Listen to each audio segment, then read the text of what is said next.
Assalamualaikum warahmatullahi wabarakatuh. Perkenalkan saya Maesa Iqbal dari Home Group 1 akan menjelaskan tentang korupsi dan nilai-nilai yang hidup di Indonesia. Pertama, kita masuk ke pendahuluan. Nah, kita punya pokok permasalahan yaitu mengapa tindakan korupsi kerap kali terjadi meskipun telah dibentuk Komisi Pemberantasan Korupsi. Nah, untuk sementara ini kami memiliki hipotesis yaitu tindak pidana korupsi kerap terjadi meskipun telah dibentuk KPK itu adalah karena masyarakat Indonesia yang belum sepenuhnya mengamalkan nilai-nilai yang ada di dalam Pancasila dan Undang-Undang Dasar 1945 sebagai pedoman hidup bangsa. Nah, materi yang akan dibahas kali ini adalah yang pertama ada nilai kebangsaan dan pembentukan karakter anti korupsi. Yang kedua adalah pengaruh korupsi terhadap hubungan antar bangsa. Ketiga adalah kewajiban masyarakat dalam mencegah tindak pidana korupsi. Keempat adalah implementasi Undang-Undang Dasar 1945 dalam menerapkan perilaku anti korupsi. Dan yang kelima, nilai-nilai Pancasila yang mendukung perilaku anti korupsi serta nilai-nilai UI tentang perilaku anti korupsi. Yang pertama yang akan kita bahas adalah nilai kebangsaan dan pembentukan karakter anti korupsi.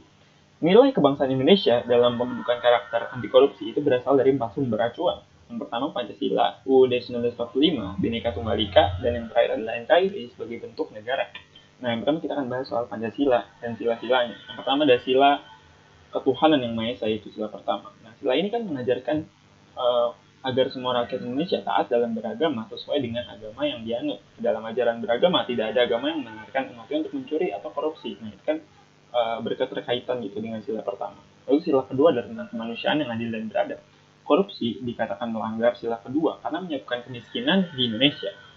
Lalu sila ketiga adalah tentang persatuan Indonesia. Bagaimana manusia Indonesia, kita harus mampu menempatkan persatuan, kesatuan, serta kepentingan bangsa dan negara sebagai kepentingan bersama di atas kepentingan pribadi atau golongan. Nah, korupsi itu melanggar nilai-nilai persatuan yang sudah dimiliki bangsa ini sejak zaman peradaban kerajaan. Itulah kenapa korupsi itu bertentangan dengan sila ketiga Pancasila.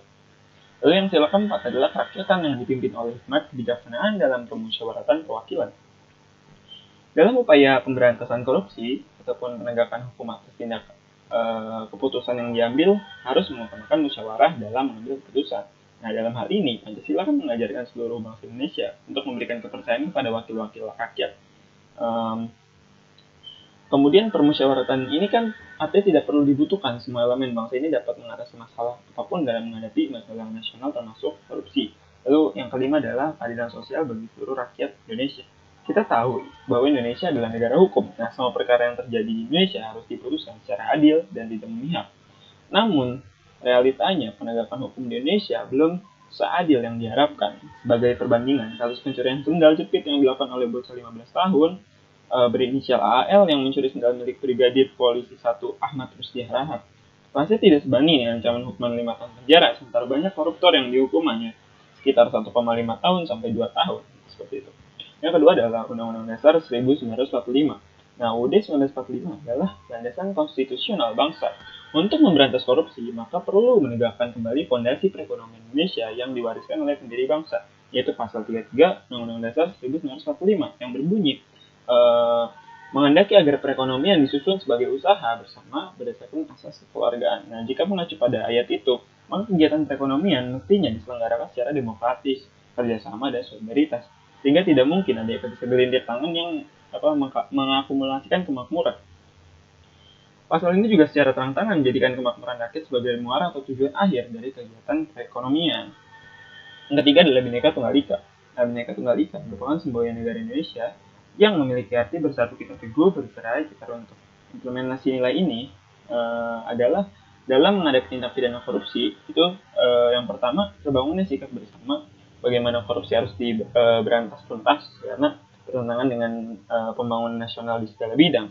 Juga untuk terbangunnya sikap setiap warga negara tentang keharusan mempertahankan keutuhan bangsa dan negara Indonesia yang memahami bahwa wawasan Nusantara sebagai satu kesatuan yang integral dari ideologi, ekonomi, politik, sosial, budaya, pertahanan, dan juga keamanan nasional. Yang keempat adalah NKRI. NKRI ini kan bentuk negara Indonesia. Nah, bentuk negara seperti ini tuh sangat memerlukan sikap kesatuan dan nasionalisme bangsanya. Dan nasionalisme ini tidak akan pernah dimiliki oleh seorang koruptor. Karena koruptor nyatanya adalah hanya sebagai parasit negara gitu yang merugikan negara. Yang kedua adalah materi kedua, pengaruh korupsi terhadap hubungan antar bangsa. Korupsi ini kan bentuk penyalahgunaan etika wewenang jabatan oleh pejabat publik yang terbagi menjadi dua, yaitu ada suap dan ada pemungutan paksa. Nah, dampak dari korupsi sendiri cukup meluas, terutama terjadi pada sektor publik. Nah, salah satu sektor yang kerap kali dijadikan tempat korupsi adalah ekonomi. Hal ini kan memiliki dampak kebijakan-kebijakan ekonomi, salah satunya adalah perdagangan internasional, yang mana itu sangat berkaitan erat dengan hubungan antar bangsa. Nah, perdagangan internasional ini akan berpengaruh gitu, kalau misalkan sebuah negara terdapat kasus korupsi di dalamnya.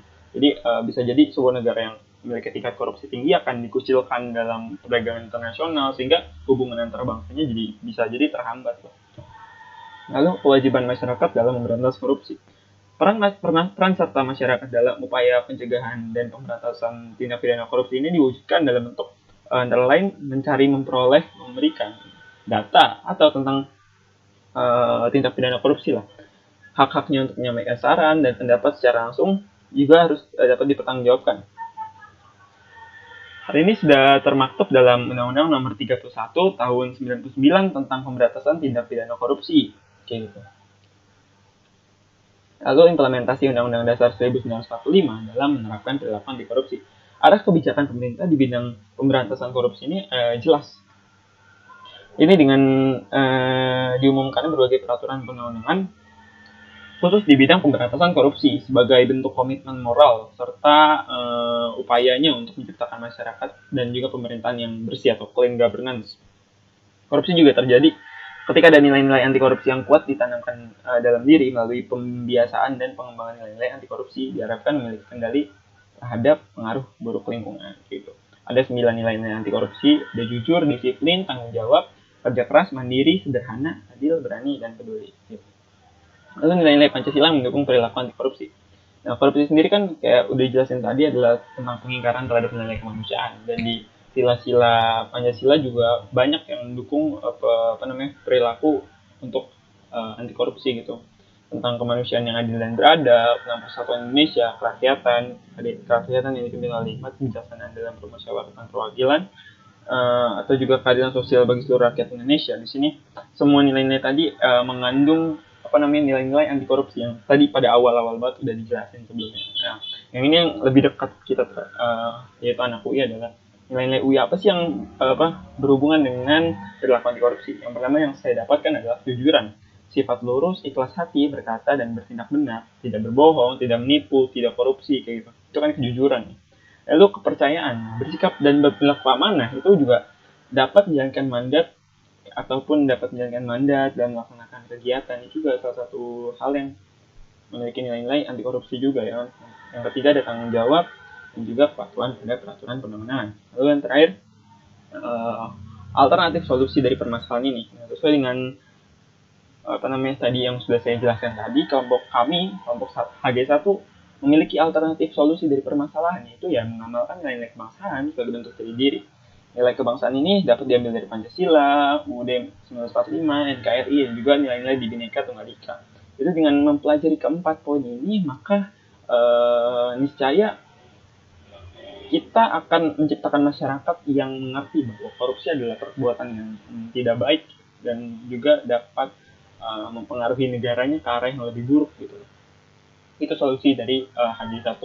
Lalu kesimpulannya adalah permasalahan yang telah dibahas tadi terjadi karena masyarakat memang belum sepenuhnya mengamalkan nilai-nilai dari Pancasila, sehingga meskipun sudah dibuat KPK juga karena masyarakatnya emang nggak ada dasar ya fundamental tentang Pancasila dan nilai-nilai yang tadi, ya sama aja menurut saya akan terus ada gitu. Lalu saran dari kami adalah mungkin kita harus mengkaji dulu nilai-nilai kebangsaan yang berasal dari Pancasila, ya kan? Untuk selanjutnya mengamalkan nilai-nilai tersebut sebagai jati diri dari bangsa kita atau diri kita sendiri itu paling awalnya. Nah, ini ada daftar pusakanya. Jadi tadi adalah presentasi dari kelompok HG1 tentang perilaku anti korupsi. Saya akhiri dari topik walidayah. Wassalamualaikum warahmatullahi wabarakatuh. Terima kasih.